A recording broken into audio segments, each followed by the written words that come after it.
here in Illustrator, new feature for Photoshop is that you can copy and paste text from Illustrator into Photoshop. That would be good if you were possibly designing websites or things for Photoshop going into After Effects, and you wanted to get the text all set up there to come in, or even print designs. So I have this selected. I need to copy it. And once I get it copied here, if I go back to Photoshop, let's see, I should have one up here in Bridge for this. Let's get going here, Karl. Once Bridge comes up, copy and paste. Here we go. Once this opens up in Photoshop, then we'll just do a paste command.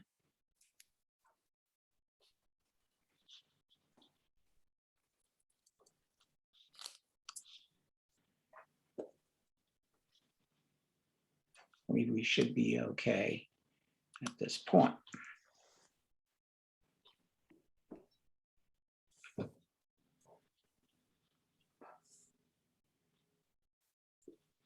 Now it looks like it wanted to come in, but nastiness just occurred.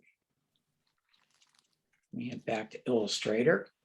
And I think what I'm going to have to do is get to the Layers panel for this to take effect. Looks like we've got everything selected here. So that means we should be able to copy it. Looks like we're going to get some action. Let's hope so. We'll come back here and paste. And this is what we want to see. So if I'm pasting this in, I'm going to bring it in as layers.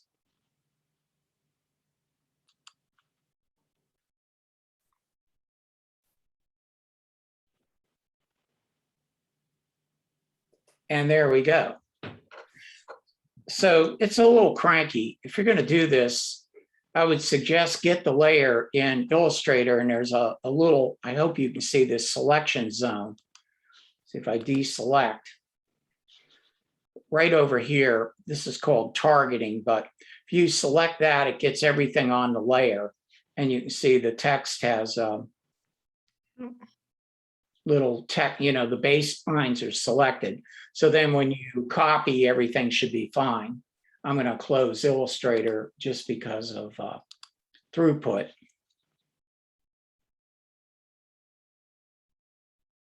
And then when you paste back in Photoshop, the text comes in from Illustrator. Welcome, Rick. We're pasting text that was formatted in Illustrator into Photoshop. So if I click inside of this text with the text tool, you can see the text is active. And if you can take a look at my properties panel, once I get that up here.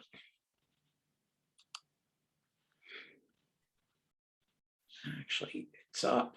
There we go. It's right in front of my face. Take a look at characters. See, this paragraph is coming in as impact. The next one has a Myriad Pro. I'm using a down arrow. The next one is a brush script. Next one is a Myriad Pro condensed. So it brought everything over. Here's a Caslin Pro Adobe. And this is a variable font. So when I looked at this, I said, well, I wonder if it can pick up variable fonts. If you're not familiar with them, they're really cool.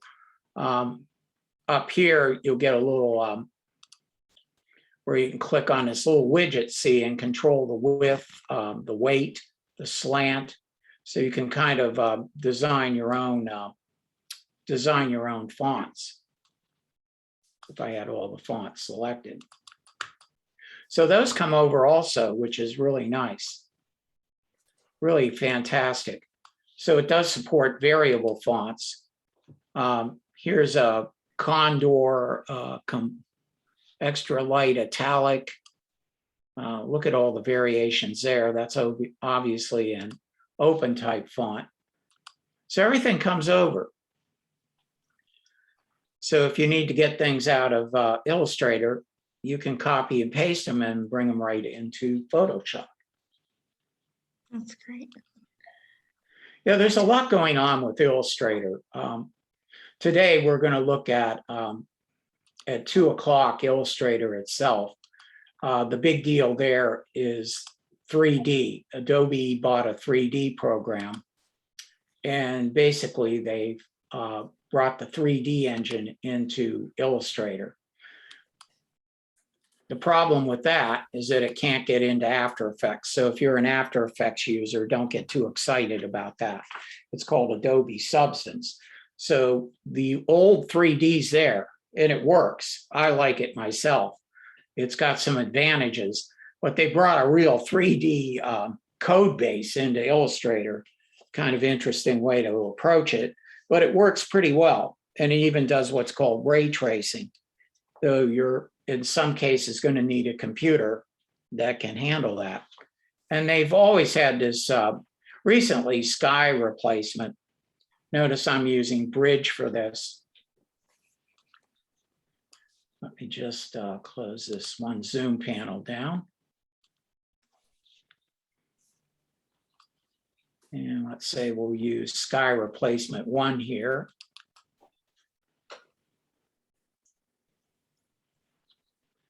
So I'm going to go up to my edit menu and go sky replacement. Right there, sky replacement. Also under the select menu, you can now select skies, which is kind of nice. And then you could create a mask from that and have a layer underneath. So you see all that's still good. This just means that you can select something and put it in.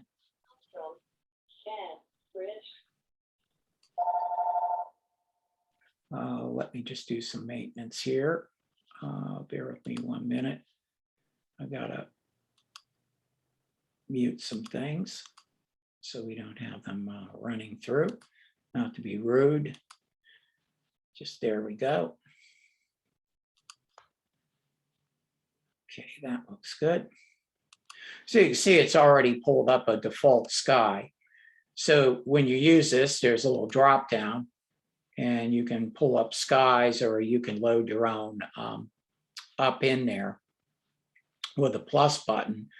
These were all downloaded, which you can do from the Adobe site. So you can see it just replaces the sky out. Let's say I'm going to use this sky just for the sake of argument. It's kind of nice because you can see the colors up there. What'll happen is you now have a shift edge, fade edge. In the past, there could be halos. This isn't the greatest resolution, but those halos shouldn't be what they were. In fact, by default, I don't even see them now. And then the sky adjustment, if you're going to use this, I would suggest that you take advantage of this. So the sky itself has, you could make it darker. You could scale the sky up. You could flip the sky, so on and so forth. And this temperature, this has been coming up a lot, working with clients with color correction in every Adobe product, including video, Lumetri Color, which is camera raw out of Photoshop. The main color component in traditional anything with color is blue to yellow. And what's interesting about that is that you can use it to change the time of day. So if you add more yellow in, you're more or less like afternoon. And if you add in blue, you can actually relight something to be more evening time. And so that's why the temperature's in there. So think of that, just using temperature, blue to yellow. Why don't they just say time of day? That would make it easy for you to understand that. And then scale, and you can flip the sky. And then you have the foreground adjustments also. So the lighting of the foreground. And what you're going to try to do is match this into the background. And there's the edge lighting. If you get things that aren't working on the edges. In the real world, that's the key to 3D programs. 3D programs, ray tracing, they can have light bend around things just like the real world. Interesting. And now Illustrator actually has that. Pretty amazing stuff. Here's your color adjustment. So just like if you worked with green screen in video, the key is you can get things to the point where they work with the green screen, but can you get it to match the background? And so you don't want to forget this part of it, the foreground. Also, you can output it. So here you could have new layers, which I would recommend. I see Robert's joining us right now, and I think somebody else jumped in. So welcome. And we're just looking at the new edge replacement feature on sky replacement. And this is the new part. I hope you can see my layers panel. I think it's time to drag it out. I can't zoom in, but at least I can do that. And if I click on the sky brightness, you can see over here what it's using as a brightness contrast. So you've got all these nice issues. And the temperature of the sky. Here's your edge lighting. That's actually is new. So if you click on this, you can see what it's using here as a hue saturation luminance adjustment layer. And that's going to work with the edges. So by default, it works pretty well. But if you zoom in and you have edges that basically in the past had halos, you probably won't notice those at all. And they even give you this if you do layers. Here's your foreground lighting, you know, what that is. That's just a mask on there. Here's your foreground color. That would be important also. So this little curve up here, you can get that to match the background pretty well. Pretty nice. If you option or alt click on a layer eyeball, you can solo it. And so you can just option click, you know, with a client or an art director and say, see, we did this. It's time for a raise. Yeah, really. This is great for compositing. So you can replace the sky now and get pretty realistic results with that. Just when you use the sky replacement, have it go to layers. Now, if you want to package everything up, you select the top layer, shift click on the bottom, and right click and make what's called a smart object. That embeds those layers inside. It's like a Photoshop document in a Photoshop document. So this way you can clean up your timeline.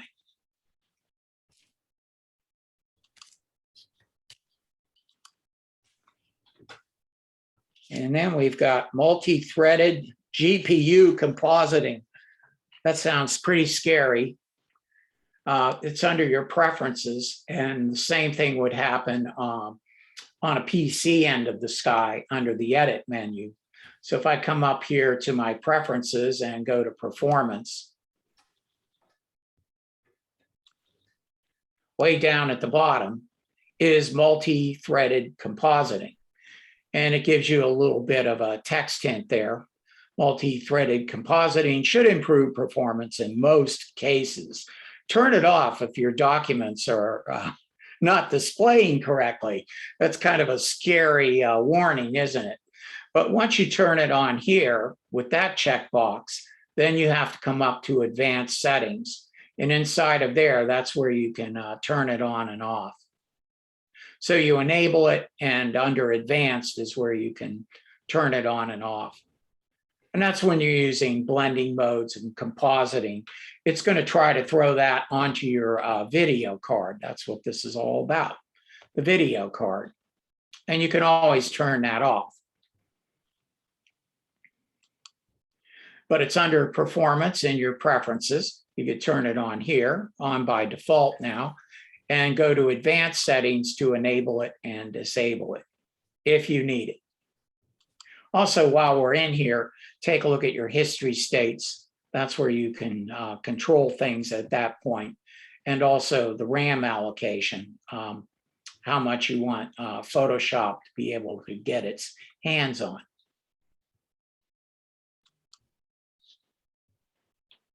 Kind of nice. And then we got cloud documents and preferences for new documents. And then we can get into some other things outside of the technical end. So if I come back once again to my preferences, then I can take a look at how this is going to work. Here's my file handling under the preferences. Notice they're always on the side.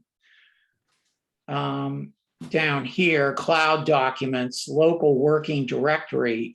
You can choose the directory for that. Let's see. Up here, the default file location, it says Creative Cloud. That's kind of confusing, but when you save now, it goes into a Creative Cloud option, though you can just go back to on your computer.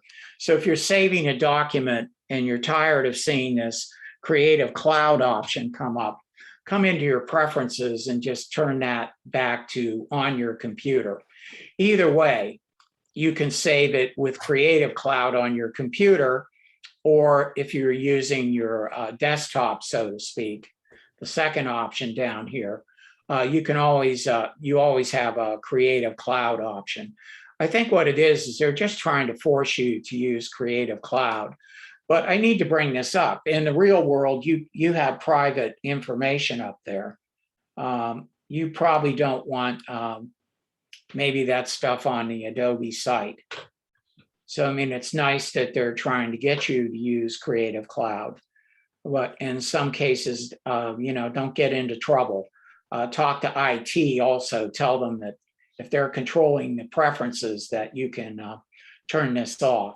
And I've got my contact info up there in the chat pod itself. So I'll paste that back in.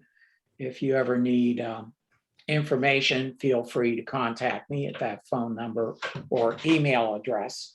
And if I need to talk to the powers that be, I'll be glad to do that for you. Yep. New documents, cloud.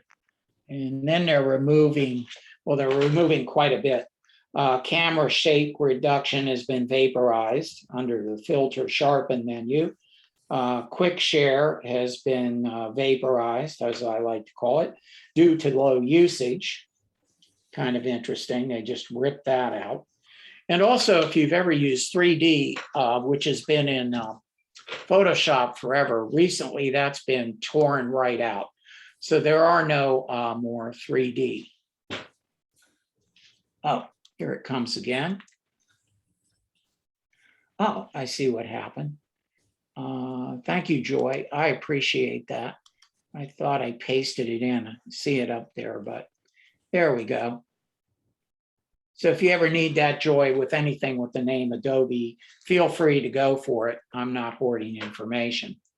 Don't take it on alone. I've probably done it. And I've made every mistake on earth. And I've also written tons of real Adobe ACE exams. They don't write their own anymore, but here's WebP support. This is a little dog. I got this dog off of Pexels. He's kind of cool little guy. And I use Camera Raw here very quickly as a filter. Notice it's a smart object. See, that's the way the dog came in. I said, well, I don't want the dog to look like that. So then WebP support now. So if I go to File, I think I can do this with a save a copy. I could get into trouble with this. I don't think it's under export. I think some of these things, when you're trying to find them, they'll be under save a copy. And it is. That's called luck, and you always take luck. There it is, WebP support. So if I want to save this out as WebP, save a copy, and then you can save it out.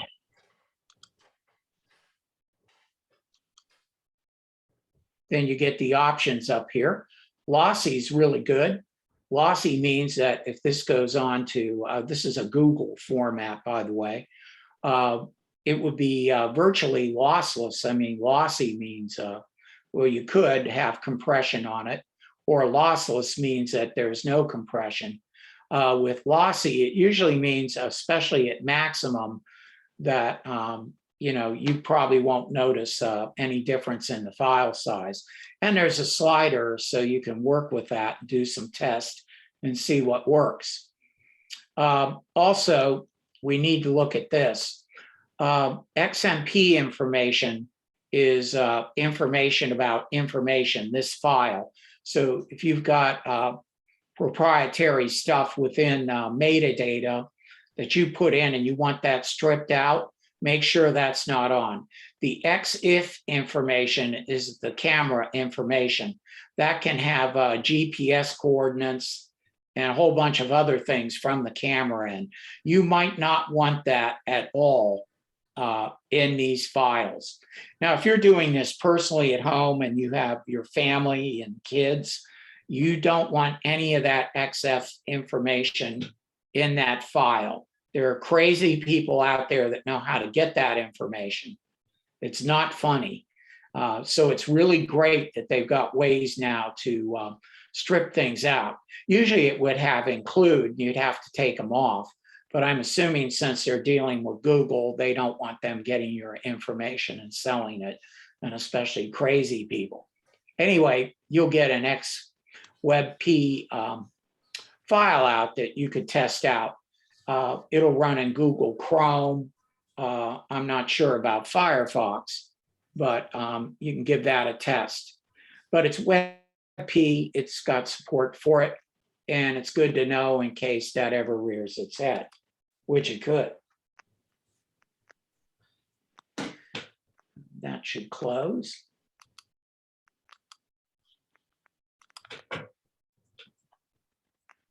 And they've got the oil paint filter. Why not? If you want to use the oil paint filter, now they've got that. Here's oil paint filter.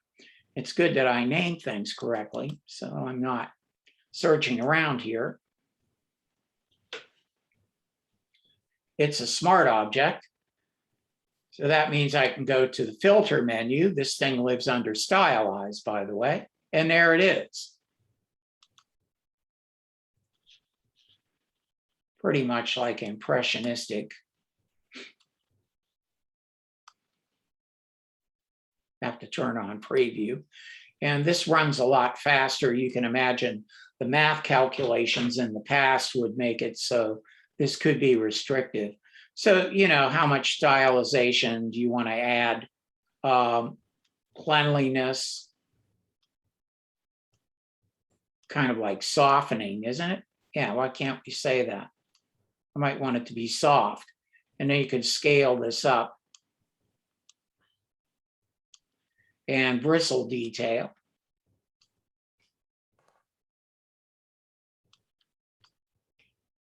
You can go in and can even work with the lighting. Hi, Alexander. My name's Lucy Drummond. I emailed you. Yeah, I tried. You asked me if I cut and paste, and I did. And I'm having problems because I can't. I'm trying to see if I can create a new password, but I haven't received anything. Just bear with me a minute. There we go. So you see, you can set this up. And like all things, it's not a one-trick wonder. Anything in Adobe world, you need a team to work.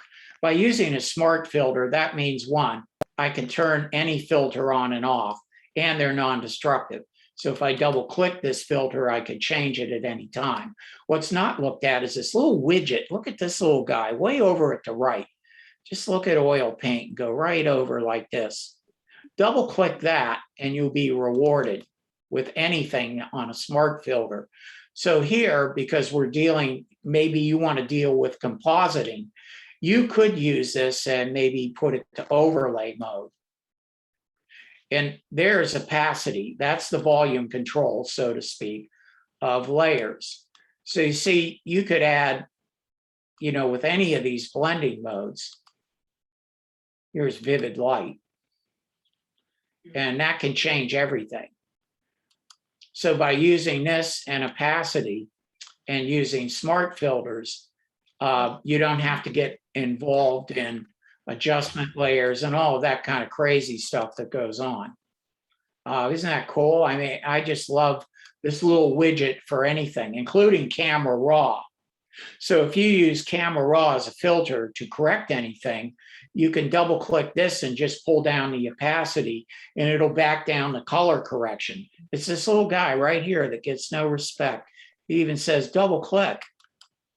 So that's a good reason to use smart objects.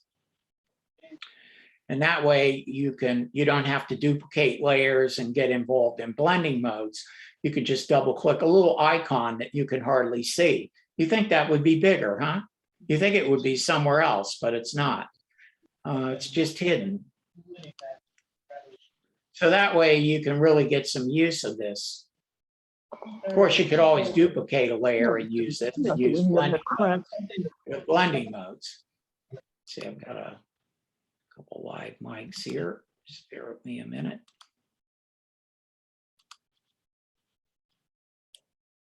I think we're okay now. And hopefully this is going to close. And Zoom's trying to get my mouse. I got to watch that like a hawk. Yeah, I do. I don't want Zoom closed. So I'm going right through the, there's a ARM processor support for Windows, which means Surface. Automatic selections on hover. That's pretty cool. Let's see. I need a bridge up here. You know you're lurking down here. Let's take a look.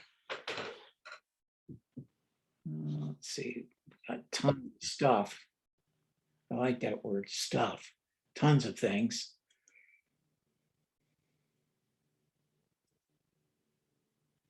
Object select tool, that's what we're looking for. The select subject command is just unbelievable. And then it was so good, they put in an object select tool in there. It even gives you a little preview. I'm over at the right side. And up in the control panel, you could see there's an option up here that I don't have on. So if I go through, also it's set to lasso. I'm going to have to get that preference set. I want the rectangle. And by default, with the rectangle, you would just come in and drag across like this, select something, and it works. You know, I like working that way. Then you can hold down the Shift key to add. And if there's something you don't want, hold Alt or Option and just drag a rectangle around it and see it does a good job. But if you turn on this option of Object Finder, then when you come over objects, here I'm going to drop that selection. You can see that it starts to show you the objects. Then you can click. To add objects, you would just hold down the Shift key. So you can come through something like this for compositing and just add things in. If you don't want something, then you can hold down Alt or Option and see it comes over the hover and you can just take it right out. Now that is computing. Of course, at the end of the day, you're going to want to select and mask up at the top and fine tune that selection. There's a view option up here. You can put this on, I like to put it on black because of the contrast, and then down below on layers. So it's like a room into a view. Black is excellent. So after you get this set up, because the object select tool is really so good, there's not much left to do. I mean, that looks pretty good. And if I zoom in, it's probably looking really good. But maybe I want to finesse this a little and I might want to smooth up the edge. And that's probably all I have to do at this point. So I could smooth up the edge. If you have issues where you have all these ratty edges and it's really nasty, just feather it. That's a blur. Watch what happens. It'll give me a blur. It'll blur out the edge and then move the contrast, and that will resharpen the edge.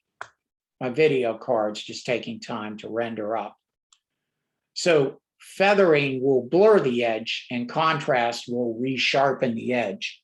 If any of you use key light inside of After Effects for green screen or the Ultra key inside of Premiere, those two options actually exist there. And it can make the difference in a really good green screen, including key light. Key light gets Academy Awards for green screen. But every once in a while, you just get these ratty edges. You probably smooth them out, but you can also come in and use your contrast, your feather and contrast. And then under the output, I would suggest that you use a new layer with a layer mask. That way you're not going to delete any pixels. And it politely turns off the layer that the selection came from. Isn't that beautiful? So it's so smart, it turns it off and puts the other one up above. So that's using the Object Select tool with the Object Finder. And of course, select and mask is necessary. That just makes it easy to get these selections. It's really quite amazing. I've got a neural filter up here where it selects a little boy that's almost impossible to select, and it does it automatically. These selections and the healing brush and all of that has been totally updated under the hood. And they haven't even really promoted that, but they should. It's so easy now to get selections. You just need the Object Select or the Select. And of course, then you have a Content Aware Fill interface. And now we're up to neural filters. So that's good. We could look at some of this. There's also, let's see, on this list, this will be a couple versions back, improved interoperability with Illustrator. What does that mean? Well, we just saw that we could copy and paste text. You can copy and paste vectors and put them in as layers. That dialog box will come up and all the objects in there will come in and they'll be vector based. In some cases, it'll be huge. But they'll come in. Let's see, Illustrator Art Import. Might have done it here. Yeah, I did. I copied and pasted a lawn set. You have to have fun. And, that's kind of complex. But you see, it brought the lounge set in. You see, it's a group. But once you get down inside of that, you can see all the paths are in there, including all the groups. So all these things are live. See, there's so if I show some of these and we can, get inside this just by using eyeballs, then I could come down to, say, this and change its color. I have to pull up the color panel to pull that off, though. So, I mean, it's not totally, you think it would pull up inside of the properties panel, but I guess, there's going to be no life there. But there is life in a color panel. I believe that should do it. If I have, or just double click. If that's better, just double click the little icon there. And you can change the color right here and get a live preview. So it's not elegant, but you know what? It works. And it's great if you're using Illustrator files. They don't have to be this complex. This came from the Tiki set out of Illustrator down at the bottom of the window menu. symbol libraries, Tiki. So that one was kind of complex, but you see it worked. And I copied and pasted it in. I'm recording this screen, so I'm not opening up Illustrator and trying to put that on my clipboard. I'll probably get vaporized. And there's been a lot going on with neural filters if you've never looked at them before. But here we go. I did the landscape mix. I believe it's this one. And I can't do that on this computer. The processing time is now unbelievable. I don't know what that's about, but I put it up here as a smart filter so you could see it. And if I turn off the smart filter for the neuro filter, just turn it off here, you can see this is what came in, and I mapped it to another image. So if I double click on neuro filters and don't touch anything, we might be lucky. I just don't want to. There's the landscape mixer. And I selected, let's see, it should be on there. Custom. Nope. No, everything's here for the strength. It's got to process it. So you can see it down there on my device. Once that comes up, and while it's cranky, and I hope not too cranky, what you see is that you can change the type of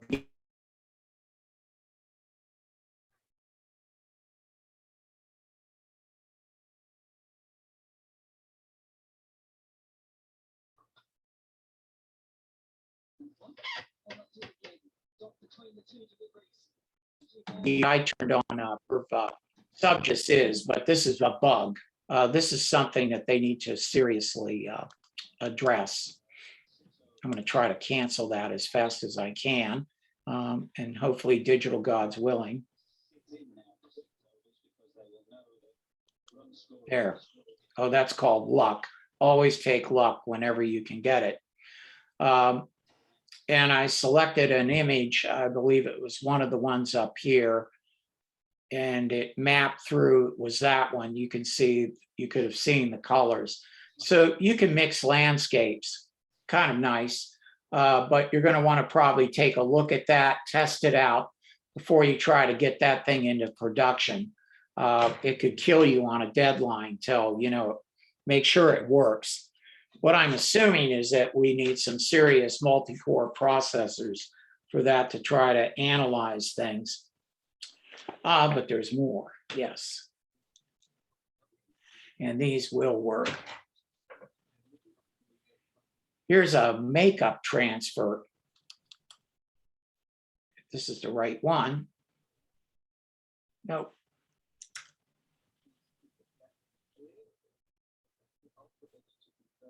Get back in Bridge here.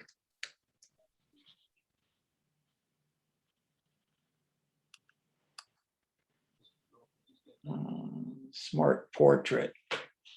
Here we go. This gentleman, this is called a supersizer. So I've got this layer that I set up here.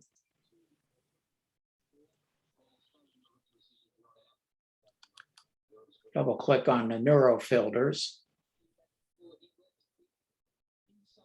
He didn't look so good coming in. And there's a super zoom. And all I have to do here is zoom in. I have to do it over in this panel. There's no drag, you know, anything. You have to zoom in this way and then get this positioned. I can even enhance the image details.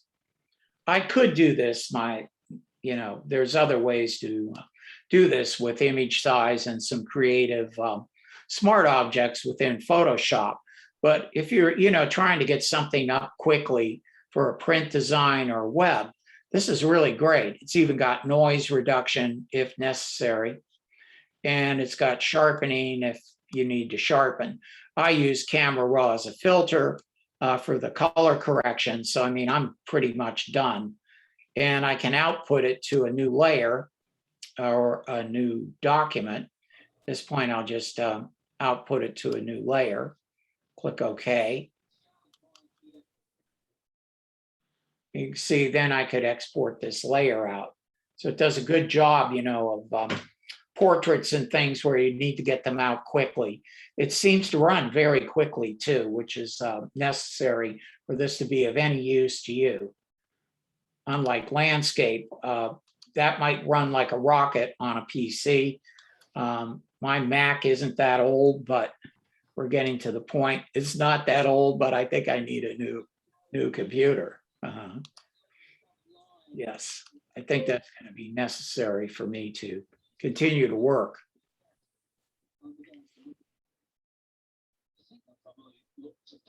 Let's see. Oh, this is interesting. This is colorize. This has been improved, though I didn't see anything on updates about it. If we analyze this, what I did, I made it a smart object and I used Camera Raw and I pulled out the saturation and then used the power of Camera Raw to create basically a beautiful looking grayscale. I didn't even say grayscale up here. Well, maybe I did. The minute I pulled out the saturation. So then with the exposure, you know, I could get a really great looking grayscale. So after I get that done and the layer selected, then I go to filter where these live, and they're called neural filters. And what I want to do is colorize this. So I click colorize right here. Now, when you look at this, there might be a little cloud there. It means it's not downloaded onto your computer. So you might have to click that. And you might want to look at the wait list over here and see what they've got, you know, coming up.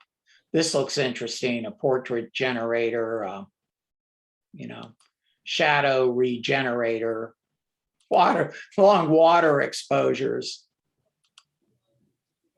and interesting effects. But I'm sitting here and I need to go with what they've got. So I want to colorize this. And I just click that and see it comes up. And there's adjustments and things I can work with. By default, it has auto color image on. I could take that off. Here it says manually color image. What does that mean? Well, it means I have to click up here. It doesn't look like a tool, it's just you do it. So if I click here, then I get a color picker. So let's say I'm going to make this some type of Tuscan sun concept of gold or oranges. We've got the strength and that should start to update. There it is. Now it's working. So over here, I'll start the same color here. Now, how could I use this artistically? Well, one, there's strength. Then click on the color and use the Photoshop color picker. I've got the basic hue. That's the color. So what I could do to colorize this, and I love the way this works now, is I can go to the saturation. So what I could do is pull down the saturation of the exact hue and work with the brilliance. So I can make that a little darker.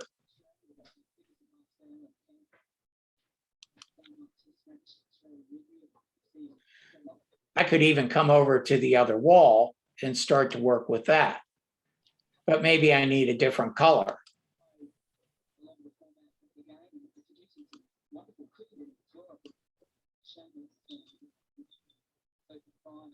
See how that works. Then I could add another pin here. Oh, I have to do it over here. See, I just want to go into the image itself and go for it.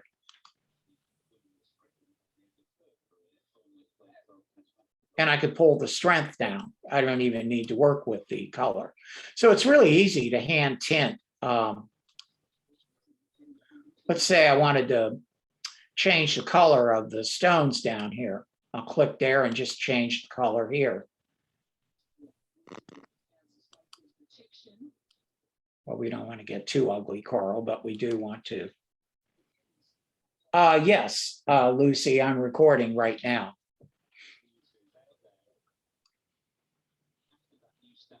I could click over here and get the same color over there. What about the sky? Well, let's click in the sky and see what we can do there. Sky probably needs to be blue, a cyan.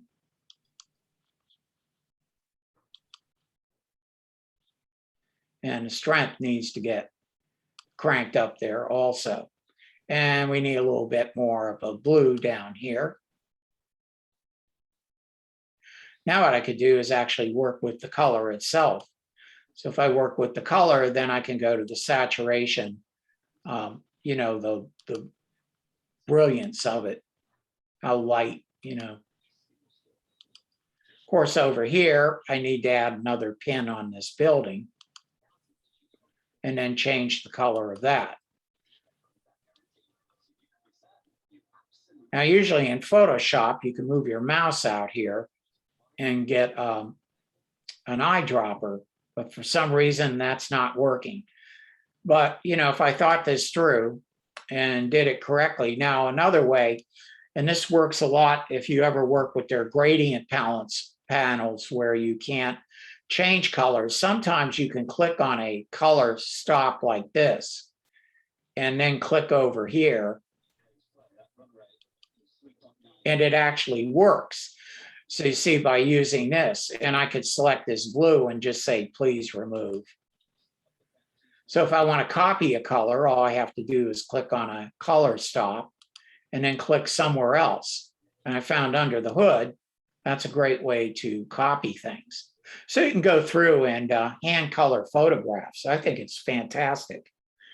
I like it, you know, and you could tell it to auto color and this will still work, by the way.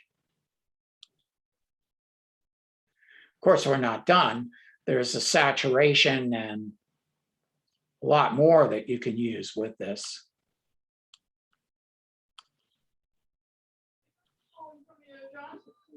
These are global commands. Kind of nice, huh? Now, if you're into color theory, then you can work here. Now, that means that, yeah, but I'm not into color theory. Don't worry about it. You could see the main colors here, if you wanted to change the time of day, is always blue to yellow. So if you add it to yet more yellow, you're probably looking at an afternoon situation. And if you move it toward blue, you're probably looking at evening. Pretty cool there. And then if you want to work with the green to magenta, just look in the image and see if there's some magenta there. Well, if I add green in, that'll pull back the magenta. Look at that. Wow. Same thing with cyan and red. So cyan's my sky. I could add more red into the cyan component to control the sky, or add more cyan in period. You can see that makes a big change, doesn't it? Yes, it does. On the output here, I would suggest a smart filter. That means that it's going to turn it into a smart object if it's not. And then that neural filter can be turned on and off. And remember that little widget over there I told you about. That's going to change everything. So now you can use blending modes with this to blend it into the grayscale. So if you double click here, you'll get blending modes and you'll also get opacity, the volume control. So if this will cooperate with us, we could come in and turn this into color mode or hue. And look at the difference there. Really different, isn't it? See, from that to this. More like real hand coloring. Or you could go to hue. Of course, there, it needs a luminosity. Or you could do things like overlay and vivid light. Those are the two that come up a lot.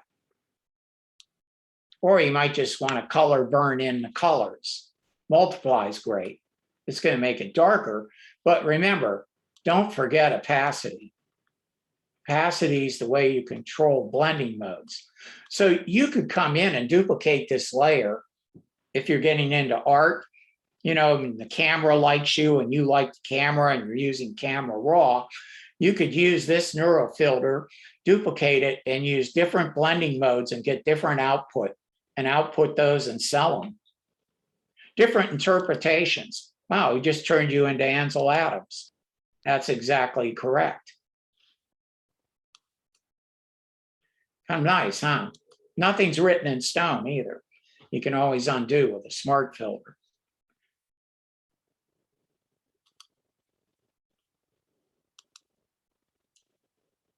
This one's, I think, really interesting. But that's me. Here's a little boy. And I cut him out. And how I cut him out was basically, he's on his own layer. And I used select subject and turned him into a smart object. So if I double click this, it would open up the Photoshop file that I cut him out from. And all I did is I went into select and mask. And I did want to show you this, so I'm going to delete the layer mask. How good is Photoshop now at knocking out this little boy? And if you analyze this image, you've got a lot of tones going into the background, and normally that would be a bit of a menace. And by the way, a lot of these images come from Martin Evening. He basically took over for the late, great Bruce Fraser that made Photoshop what it was and never took money for it.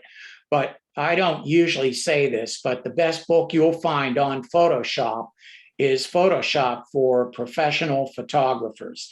If you go to his site, he's got a lot of videos for free. He's got a whole part of the website for the tools. They get right to it, all professional level. And like Bruce Fraser, he gets rid of all the nonsense. Wonderful. And I like to promote him because, you know, he's keeping up that great job. And this is something that's interesting. If I have an object selected, I can go to select and mask. But you would say, well, Karl, there's going to be no selection up there. But look at this. How good is Photoshop if I click select subject? Really good. I mean, like, good. Look at that. I've got a view up here. Let's put this little boy onto black. Look at that. What about the hair? All I have to do is click refine hair. Remember, this is a really nasty thing. Look at that. The only thing that I'd have to work with is down maybe into this area. But then you've got masking tools, you've got refine edge tool, and you even have a quick select tool and an object select tool. I mean, if you can't do it with this, it can't be done. So let's say I just want to use the refine edge tool. I'm being very sloppy. You see, look at that. I think we're done. I mean, that's good. So that's how basically I knocked out the little boy.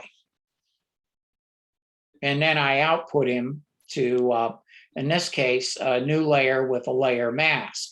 That means that nothing's deleted. And it turns off the other one. I have to save this because it's a smart object. Once I save it, I can close it. So when you make a smart object like this, it embeds a Photoshop document inside of a Photoshop document. If you place an Illustrator document into Photoshop, it would come in and embed the Photoshop file inside of Photoshop. So if you double click the icon, you're in Illustrator. I mean, if you place an Illustrator file, it would embed the Illustrator file. But then the key to all this stuff is, how do I get this little boy to match this background that I used with a camera raw filter? Well, neuro filters. So if I double click it here, hopefully this will not take a ton of processing. I used harmonize on here. So if I turn it off, I could turn it back on. Then it's going to tell me to select a layer. So the layer was the, I called it Prato, which is a town inside of Italy, outside of Florence. So right away, this is what it's going to come up with. All I have to do is work with the strength. So, I mean, this is really a great way to get things compositive. Just let the pixels, they know what they are. Let them edit themselves with a neural filter called harmonize, which means harmonize that layer, the background, onto the little boy with all the image distortions and everything that can come up with the background layer. We're not trying to make the little boy look good. We're trying to make the little boy distort so that he realistically looks like he fits into. Boy, they should have something like this in Premiere and After Effects for the green screen users like me. Look at this, you even have brilliance, brightness, and saturation. And you could work with the color. So if you think you have too much yellow, move it to blue. That's the main component of color correction, is that blue to yellow. If you use Camera Raw as a filter and you go up to basic, and you can't get out of cast, there's up there, it's going to say tint. It's going to show you blue to yellow. Actually, it looks orange, I think. No, that's actually Premiere that does that, not Photoshop. You could just move that yellow to blue. It'll take out a cast almost every time. It's the main component of a visual system. It also changes the time of day. So not only would it be working with casting, but if I move it toward blue, see, he's going to look like he's a little darker or afternoony. I like that. So that's a great one. And I put it out as a smart filter, of course, so that it's non-destructive.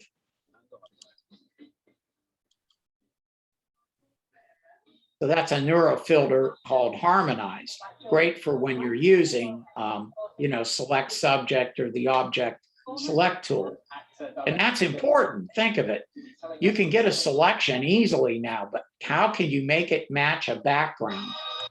They should put these things together into one function, but we would probably need to be project managers because that's a great idea. I guess they don't think that way. But I do a lot of compositing. Let's see. Orders ministers to do everything in their power to free the two Britons sent palette. The two, seen on the left and the right here, along with the Moroccan national, are accused of committing crimes in a region controlled by Russia. Aidan Aslin and Sean. There we go. So back at the ranch here. This is a neuro filter. I've turned it off. And look at that. What's that neuro filter? Let's take a look. It's basically called color transfer. And what you could do is load up a color here, select another image. I selected this. It wants a JPEG or a PNG. I actually found that the JPEGs work really well, especially if you're using, if you can get that landscape transfer mixer to work, you'll find that a JPEG, I tried a PNG and it just, at least till they get that fixed, but the JPEG worked pretty well. So you could select an image and just take the color from this and transfer it onto here. And then you'll start to have the color strength, which you can work with below. It'll probably take time for that to do its little job. I turned on preserve luminance, but you could take that off if you want to work with it this way. Don't be afraid to work with it this way. You can pull on Camera Raw as a filter. I mean, you've got exposure and everything. I don't even think they're going to have other color correction things in there. because everything you need, sharpening, everything, that thing has luminance mask, color range masking, really easy to use. And the math under it is way beyond, it's John Knoll. I mean, he made Photoshop. If anybody knows how to work with pixels, it's John Knoll. How good is he? He's the guy behind Pixar, Industrial Light and Magic. Yeah. John Knoll knows pixels. Of course, you can move the whole color palette around. This is great for art. Just don't be afraid to try things. It goes into LAB mode. So LAB is a theoretical mode. It's very big. It can show color ranges outside the human visual system. So how did they set this up? Well, it was the late 20s because you were going to Mars. You can look that up, except Germany had a little bit of a breakdown, as my father told me. And he designed all these lenses that are famous now with the Kodak name. So my father knew optics. I can't believe that. He never made money from it because basically he, let's put it this way, defended his country, gave a speech in Chicago. We were a poor working class, and it was like a movie. Government agents came in and told the owner to shut up. You're getting money. You don't talk to them. And he said, I know what's up. They built a plane for him called the U-2. Then they built another plane for one of his lenses called the X-15, which is still used. And then he got involved in other things. But I got involved in the Kodak books. Those are the first things I remember as a kid. And I remember that LAB mode when I talked to him. He said it was brilliant. They put the luminance grayscale value into one component and cut the color up into an A and B channel. So that's a different way when you use these sliders. But you can work with RGB. Hey, look at that. Don't forget to try RGB. Nothing wrong with RGB.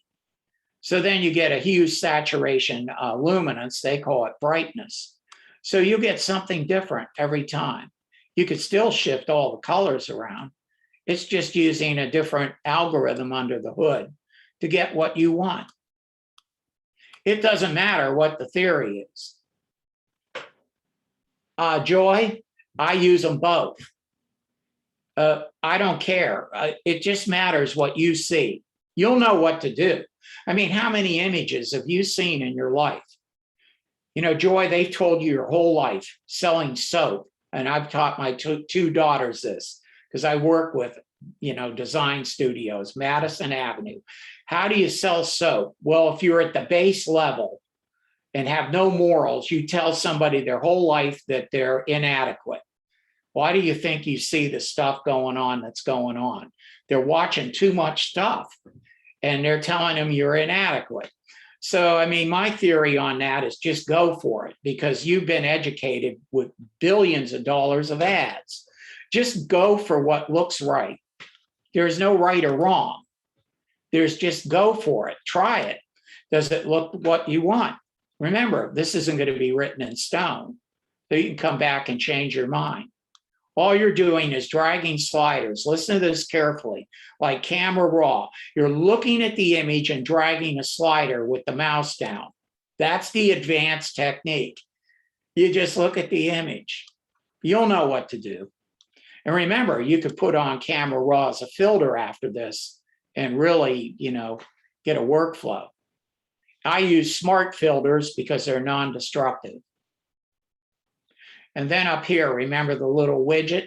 That might be the best thing you ever get from me, Photoshop, blending modes, without going through crazy stuff. So look at this, overlay mode, vivid light. Vivid light's color dodge, color burn. In other words, it uses its own light colors to lighten it and its own dark colors to darken it. Multiplies like luminance. This is really like a dark room.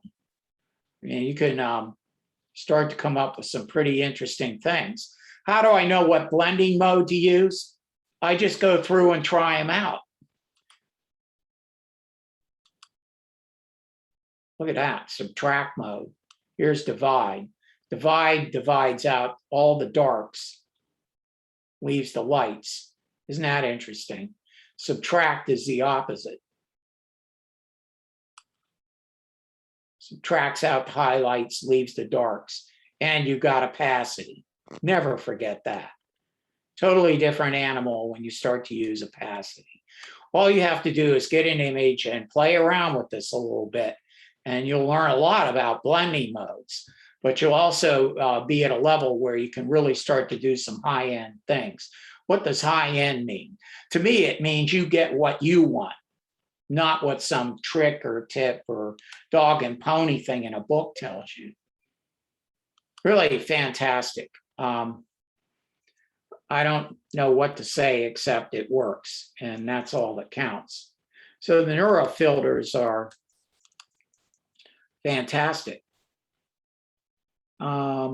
There's other ones, but I want to look at this. This is new too.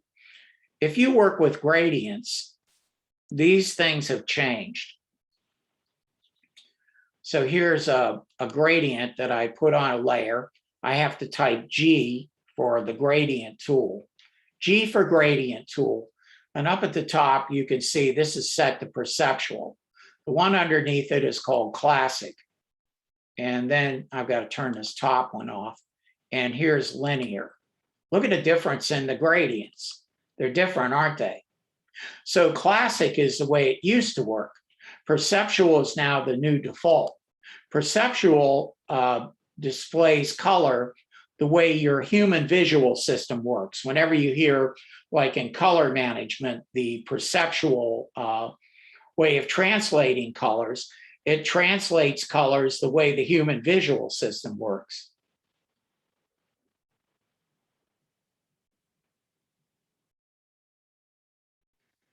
Oh no, Joy, I'm not squashed at all. I'm a professional musician and I worked at a really elite level.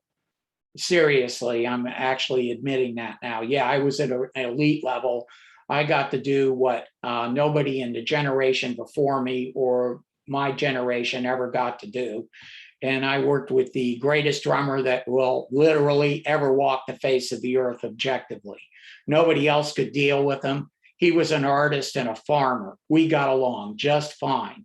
And everything that I learned coming into the computing world, he just made it possible for me to do. How did he do that? He told me to be myself and trust my judgment. Learn fundamental, simple rudiments, but then apply them. That's what people don't do. Then, as he would say, simple's hard. You've got to learn fundamental rudiments. Complexity is applied simplicity. The key is, once you learn the rudiments, they're sponges. They look at you and go, do something, and apply them in a way that nobody else does. You'll, like he said, trust your judgment, you'll know. So, I mean, this is a big deal, though, with gradients. So a perceptual gradient is going to work the way the human visual system works. It's going to work with colors that are dominant within that range. Classic is just the way they did gradients. Linear works like the real world, the way light bends around things. How do you know which one to use? You just look. Now, here's the great thing about using, this is an adjustment layer, and it's a gradient fill. So if I double click on the gradient fill, it shows me the gradient, and there's the style. So you can learn right here, you know, with the styles, because you've got a lot of different gradients. But down here, you can see there's perceptual.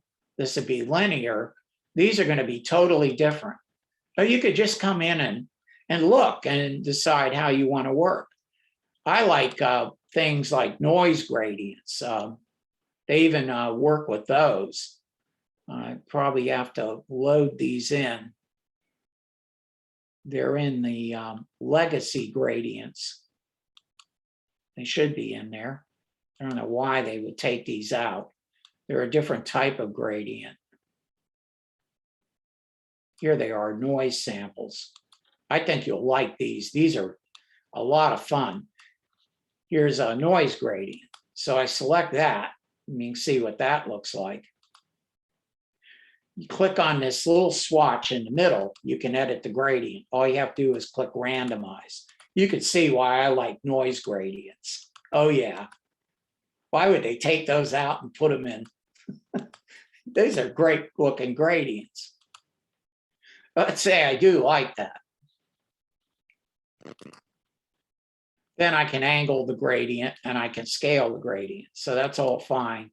But I don't, at this type of gradient, I wouldn't have those options for the method, but I just wanted you to see noise gradients.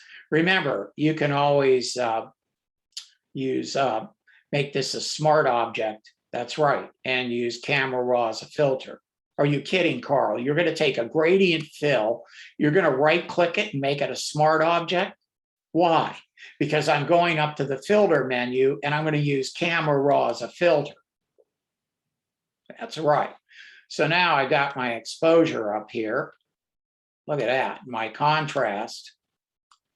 The highlights are all the light areas and the darks are all the shadows. And I've got clarity and texture. Texture in photographs brings out, and even here, more of the individual lines. And then dehaze is priceless, not only for images, but usually it gets rid of it. Haze, but it's great for color correction. And of course, vibrance lets you scale up the saturation instead of stretching it.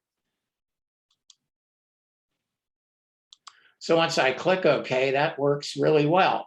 Oh, you know what works better? That little icon again, across from the camera raw as a filter. Don't forget that. You might decide that this is a way to work. Overlay is a good place to start, or maybe not. I think we need darkness. Let's try some multiply and maybe color burn.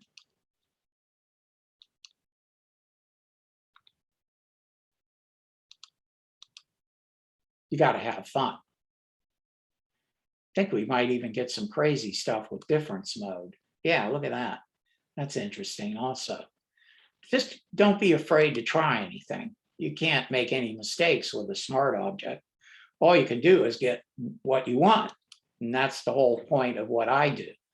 I tell people, be themselves, have some fun, try to have some fun. Photoshop's a great program.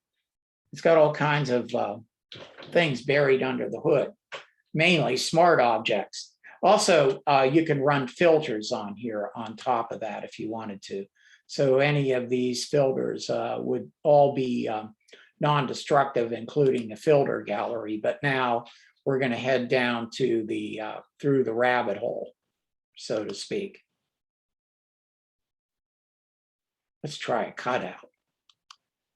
Look at that. Nice design, huh? Cutout, one of my favorite filter gallery effects. Yeah, I think that's going to work. Maybe for a background or something for a client. Who knows? All kinds of options. And as you can see, that's non-destructive. It also has a little widget on the side and a blending mode with it. Go here. Take a look at this one, though. This is Julius Caesar Ferenzi. This is a smart object. This was in an update also. So if I click on this and take a look at my transform properties in the properties panel, what you see is a reset button.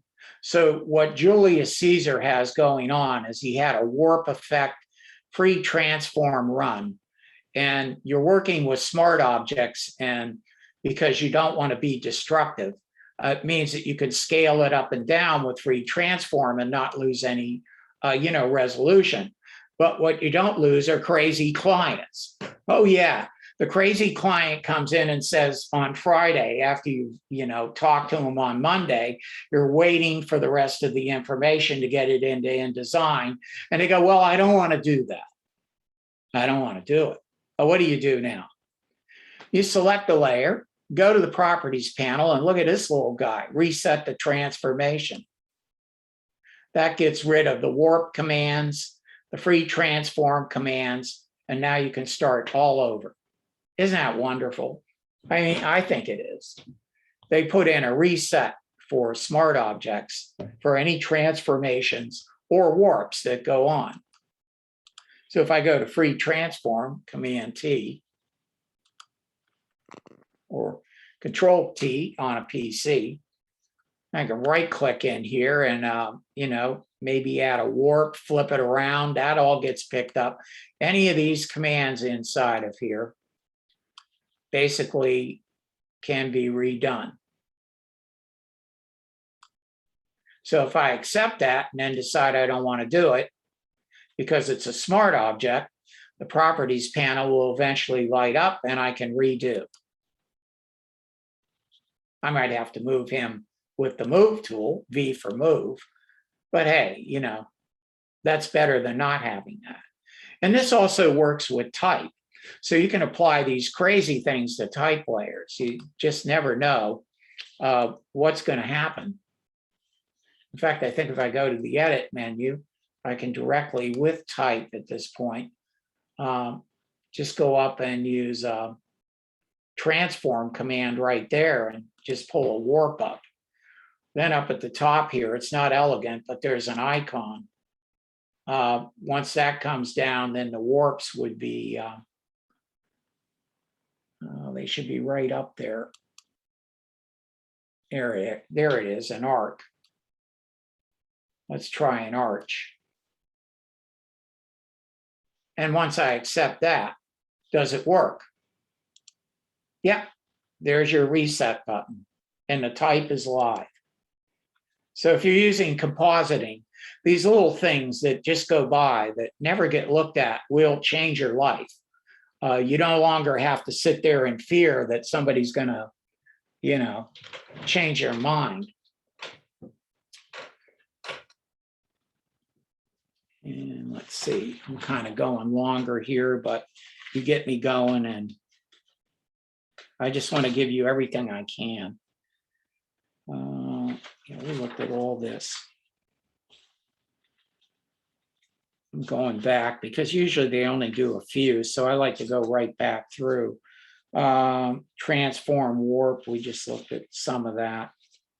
And of course, neural filters, 3D's been vaporized out. Now they've got the sync or the share button right up here. So if I wanted to share that, I could just click this and decide how I want to share it. Has to go up as a cloud document, but they put the button right up there. I believe save as a copy.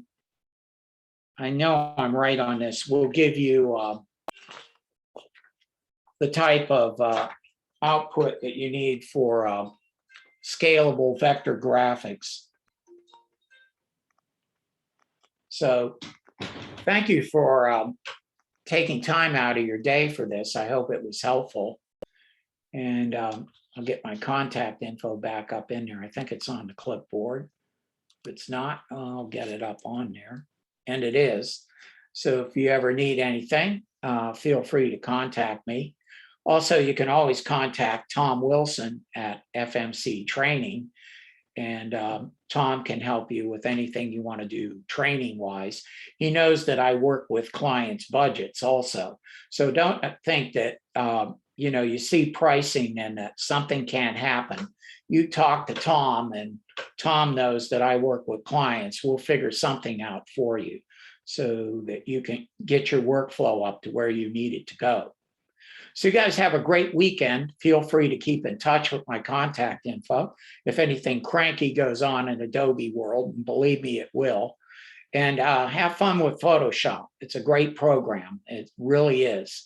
Once in a while, we should have a Thomas Knoll Day. They've got days for everything on earth. But when you think about the digital world and how Photoshop has made its way through that and changed everybody's lives in more ways than one, I think Thomas Knoll deserves his own holiday.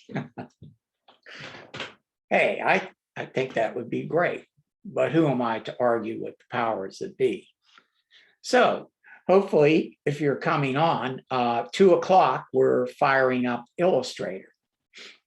So I'll see you later. Take care and have a great weekend.